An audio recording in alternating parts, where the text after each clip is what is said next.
gente, boa noite. Meu grupo é composto por mim, Ariana, Lavínia, Yali, Tereza, Darlan e Roberta. E hoje vamos falar um pouco sobre exames microbiológicos e antibiogramas.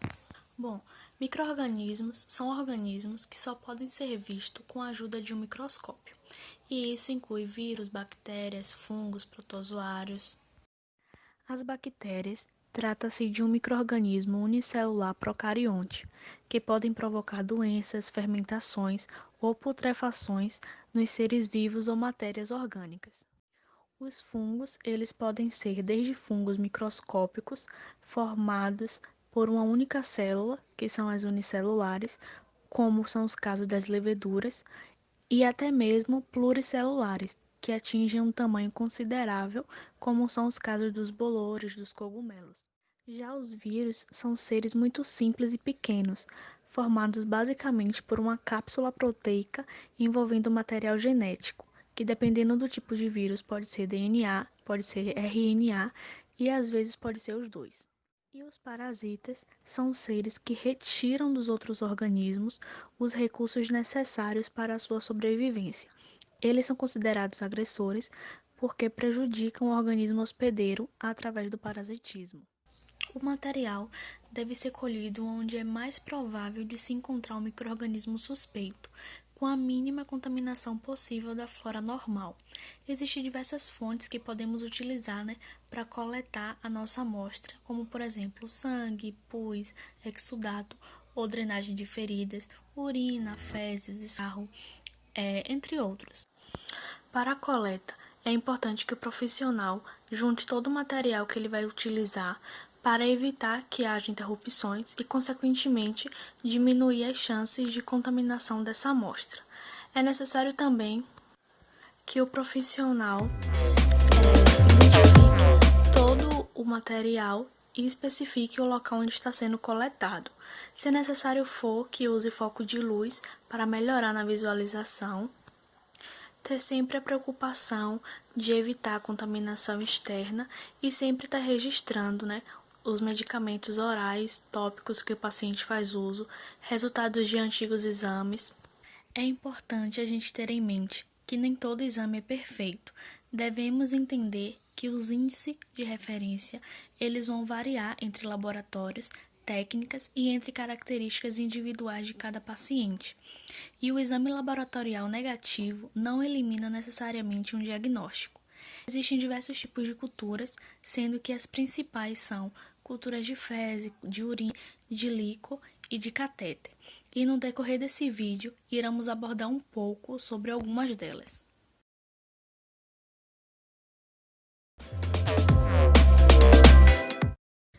Olá pessoal, boa noite. Vou estar falando com vocês um pouquinho sobre a hemocultura. Bom, a hemocultura é um exame que pesquisa bactérias no sangue através do uso de meios de cultura específicos. Podem identificar o causador da patologia e qual modificação usar para tratá-la. As amostras são colhidas sempre que houver razão para suspeitar de bacteremia persistente, sepse ou choque séptico e febre inexplicável com duração de vários dias. A bacteremia comprovada laboratorialmente pela hemocultura consiste na presença de micro-organismos na corrente sanguínea e é um problema de grande relevância. A maioria dos casos de sepse ocorre em ambiente hospitalar. Frequentemente envolve micro-organismos que apresentam grande resistência a antibiótico. A detectação e identificação rápida da hemocultura de patógenos como bactérias, fungos, vírus e parasitas podem ajudar a fazer o diagnóstico clínico e laboratorial. A coleta de sangue para a cultura deve ser feita idealmente antes do início da antibioticoterapia para pacientes que configuram um quadro clínico sugestivo de infecção. Durante o pico febril, deve-se colher imediatamente 2 amostras de sangue distintas de braços opostos. Durante episódios sépticos comprovados, recomenda-se no mínimo 2 até 4 amostras por quadro infeccioso, favorecendo assim o isolamento do agente bacteriano ou fúngico em mais de 95%. Agora eu vou passar para vocês um vídeo que mostra o passo a passo da hemocultura juntamente com uma breve simulação feita por mim. Procedimento para coleta de hemocultura. Higienizar as mãos de acordo com o protocolo.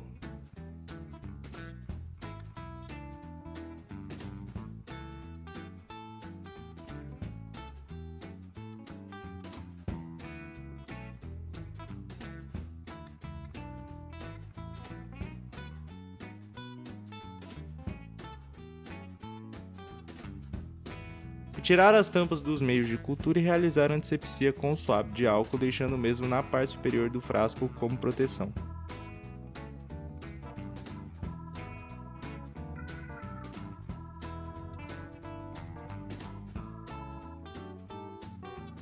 Garrotear o braço do cliente e fazer a inspeção visual para localizar o acesso venoso, utilizando a palpação para verificar a possibilidade de sucesso da punção.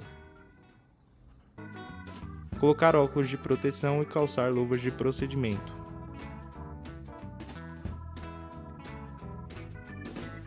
Fazer a antisepsia da punção com swab de álcool, deixando secar por 15 segundos e repetir o procedimento com gás estéril e clorexidina alcoólica 0,5%, com movimentos circulares iniciando no ponto de inserção da agulha e ampliando em movimentos circulares para as bordas até atingir aproximadamente 2 cm acima e 2 cm abaixo do local da inserção. Deixar a região secar por aproximadamente 30 segundos. Garrotear o braço do cliente e puncionar a veia com agulha ou scalp.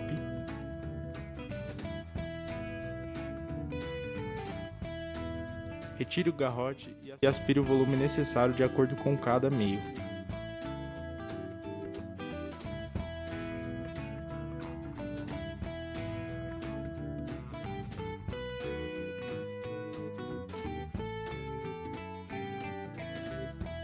Retire o swab de álcool e inocule o volume aspirado nos respectivos frascos, não sendo recomendado a troca de agulha na coleta de sistema aberto.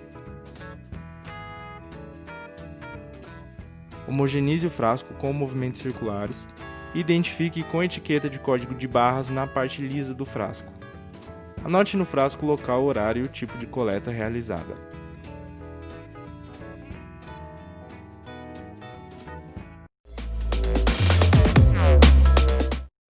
Agora eu vou falar um pouco sobre a urocultura.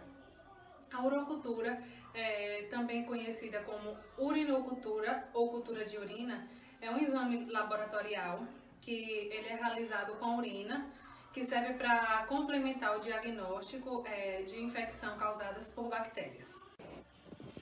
Bom, o profissional de saúde, ele precisa explicar e tirar todas as dúvidas do paciente quanto ao exame de urocultura.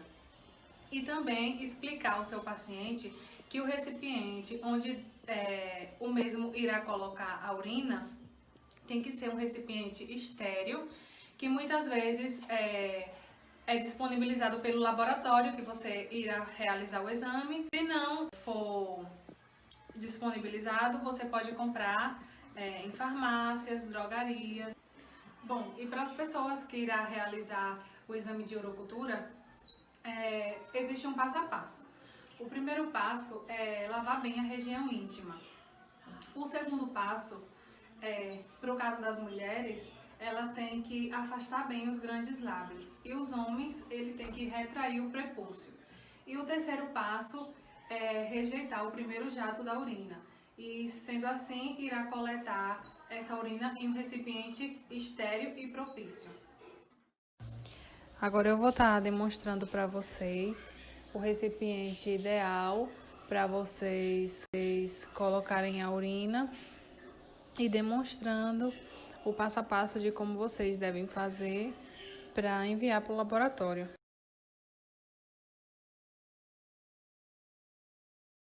Agora eu vou estar explicando para vocês o passo a passo que vocês devem seguir para coletar essa urina para a realização do exame de urocultura.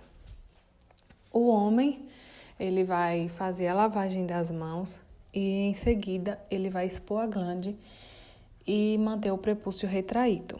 Logo depois, ele vai lavar essa região íntima com água e sabão e tirar todo o excesso de sabão e depois enxugar o local. Depois ele vai começar a urinar no vaso sanitário e, sem interromper a micção, ele vai pegar o vasinho coletor na frente do jato urinário e coletar essa urina. Depois ele vai desprezar o restante da urina no vaso sanitário e em seguida fechar esse coletor e encaminhar para o laboratório. A mulher ela vai fazer a lavagem das mãos, afastar os grandes lábios, lavar a região vaginal com água e sabão, retirar todo o excesso de sabão.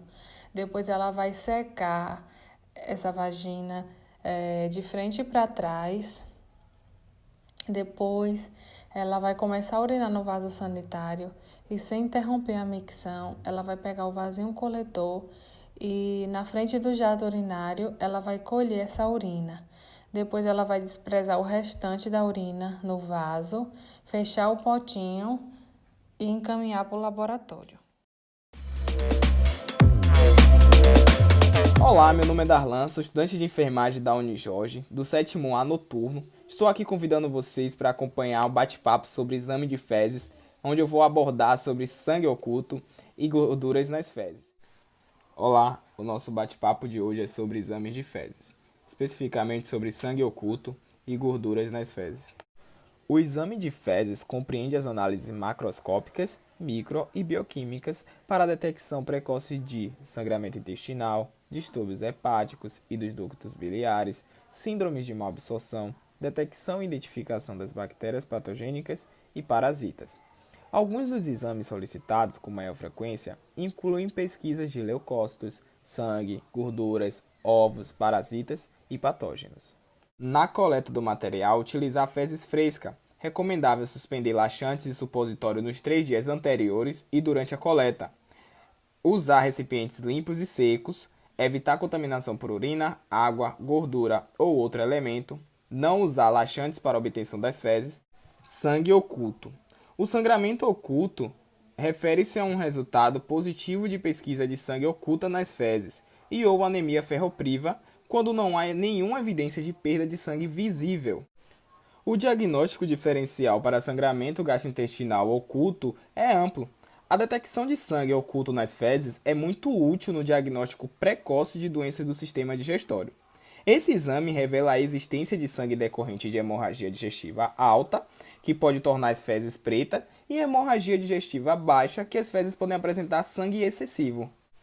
As causas mais comuns são câncer de cólon, esofagite, úlceras pépticas, gastrite, doença intestinal inflamatória e ectasias vasculares.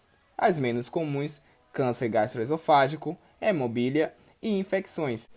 Os valores de referência, resultado negativo. Na interpretação dos valores positivos, podemos ter neoplasias malignas gastrointestinal, doença diverticular, pólipos gastrointestinal, doença intestinal isquêmica, lesões inflamatórias, traumatismo, vasculite, amiloidose, hérnia de hiato. Na coleta do material, utilizar fezes em frasco coletor com tampa de rosca de aproximadamente 80 ml. O preparo do paciente é necessário que o usuário realize durante 3 dias uma dieta onde são proibidos carnes e derivados, bem como alimentos coloridos. Não usar AINES, corticoides, aspirinas, ferro e vitamina C. Muito importante, não colher amostras até 3 dias após a menstruação. Gorduras nas fezes. A pesquisa de gordura fecal é a referência para o diagnóstico de esteatorreia, que é uma má absorção, um aumento patológico de gordura fecal. Existem 3 principais causas de esteatorreia, que são comprometimentos da absorção intestinal, deficiência de enzimas digestivas pancreáticas e deficiência de bile. As amostras podem ser examinadas ao microscópio para a pesquisa de excesso de gordura fecal. Esse procedimento também pode ser utilizado para monitorar clientes submetidos a tratamentos para a correção de distúrbios de má absorção. Os valores de referências elas são divididas em 2, qualitativo e quantitativo. A qualitativo, a gente faz análise da gordura neutra, que é abaixo de 60 glóbulos de gordura, e ácidos graxos, que é abaixo de 100 glóbulos de gordura. A quantitativo, na referência de adulto, é 2 a 7 gramas a cada 24 horas ou 2 a 7 gramas por dia e abaixo de 20% dos sólidos totais. Para o exame quantitativo, coletar uma amostra de 48 a 96 horas, mas para o exame qualitativo, pode-se usar uma amostra aleatória. Seguir o procedimento para a coleta de amostras de 24, 48 e 72 horas. As fezes emitidas em frasco coletor de polipropileno com tampa de rosca de aproximadamente 80 ml ou conforme a orientação médica. As fezes devem ser conservadas sob refrigeração até o envio ao laboratório. Evacuar em recipiente limpo e seco. Não utilizar laxantes ou supositórios durante 3 dias antes do exame. Você conhece o suave retal? Ele é introduzido além do esfíncter anal, realizando movimentos rotatórios suaves por alguns segundos. Retira o suave e introduz imediatamente no meio de transporte como o meio de Carrie Blair. Eu não sei falar inglês. Encaminhar ao laboratório sem refrigeração no prazo máximo de 72 horas. Existem algumas especificações para o prazo da coleta e o transporte ao laboratório. Há 72 horas, se o suave com meio de transporte tipo Carrie Blair e mantido em temperatura ambiente. Há 7 dias, se o suave com meio de transporte Carrie Blair e mantida em refrigeração.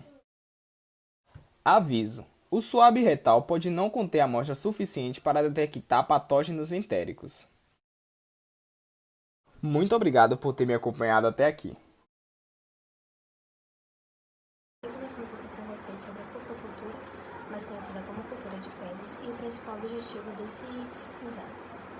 O exame de fezes tem como principal objetivo as análises macroscópicas que vai identificar e verificar a presença de elementos anormais como muco ou sangue, presença de vermes adultos ou parte dele e a consistência, microscópicas que vai identificar a forma do parasita, bioquímica para a detecção de sangramento precoce gastrointestinal, síndrome da malabsorção, identificação de bactérias patogênicas e, por fim, parasitas.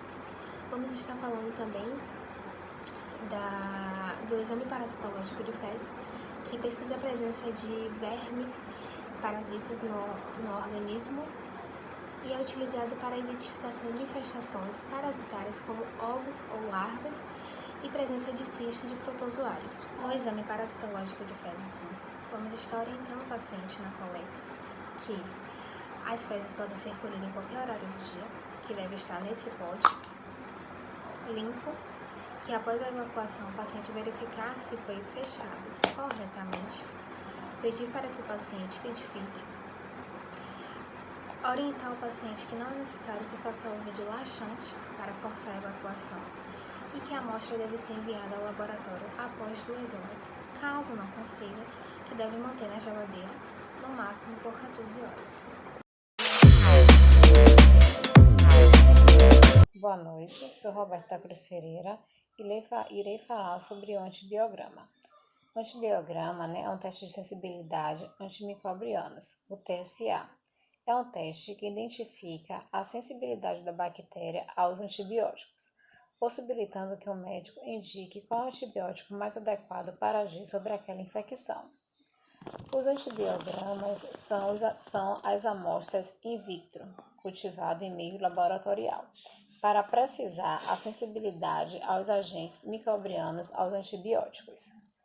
O teste é bastante benéfico para o acompanhamento do tratamento de infecções bacterianas, como, por exemplo, as meningites, endocardite, osteomielite, a sepsemia e outras infecções. Normalmente é feita uma cultura dessa secreção, como a urocultura, a urina ou a hemocultura, o sangue. O antibiograma talvez seja o mais importante, pois irá direcionar a escolha da terapia antimicrobiana realizada pelo médico. A resistência aos antibióticos é um problema de saúde pública, pois existe automedicação pelos pacientes e também há, às vezes, a prescrição equivocada pela parte médica. Por isso, a importância da realização desse exame. Segue a seguir um vídeo explicativo do passo a passo de como se realizar um antibiograma. Vamos ver o passo a passo do teste de discodifusão, também conhecido como antibiograma, ou método de Kirby-Bauer. Inicialmente, a primeira coisa a se fazer é flambar a agulha que vai ser usada e depois identificar a placa de Miller-Hinton. Normalmente a gente faz na placa de 150 milímetros e a identificação ela é feita através, colocando na placa, escrevendo na placa o nome do paciente, o número de cadastro dele no laboratório, a data que você fez e a hora, o antibiograma, e quem que fez esse antibiograma. É importante, na hora de identificar a placa, identificar só nas laterais, deixando o fundo da placa o mais visível possível para depois, posteriormente, fazer a leitura dos halos com maior facilidade.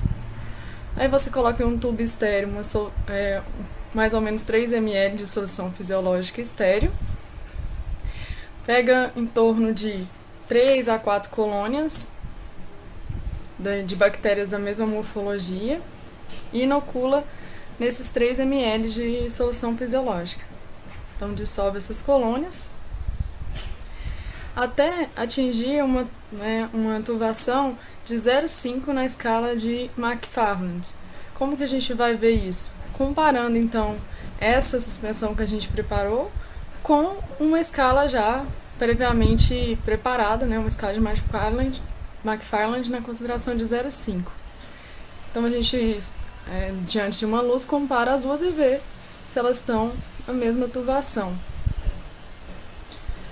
No caso, com a mesma tubação. Ou você pode também fazer a leitura em espectrofotômetro, onde tem que ter uma absorvância entre 0,08 e 0,1, e lendo num filtro de 625 nanômetros, o que corresponde a mais ou menos 1,5 vezes 10 a oitava unidades formadoras de colônia por ml.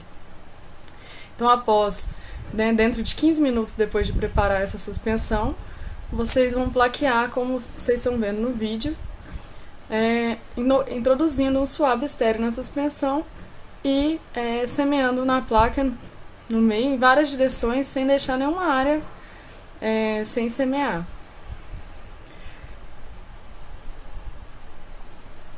Então, depois disso, você vai fazer uma seleção de discos que, baseado na tabela, nas tabelas estabelecidas pela CLSI, lá vai dizer quais discos você deve testar para cada tipo de bactéria. Aí você flama uma pinça, espera ela esfriar, e aí você vai colocar os disquinhos na placa onde já foi semeada a suspensão bacteriana. Cada disquinho você vai pressionar levemente com a pontinha da pinça para que ele fixe na placa. É importante você não encostar na placa entre um disco e outro. Se você encostar, então você novamente flamba a pinça, Esses discos eles devem ser colocados em uma distância de mais ou menos 3 centímetros cada um do outro. E também da borda da placa.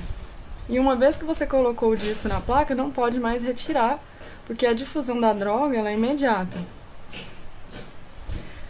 Então, mais ou menos a quantidade numa placa de 150 milímetros é um máximo aí de 12 discos que vão ser colocados nessa placa.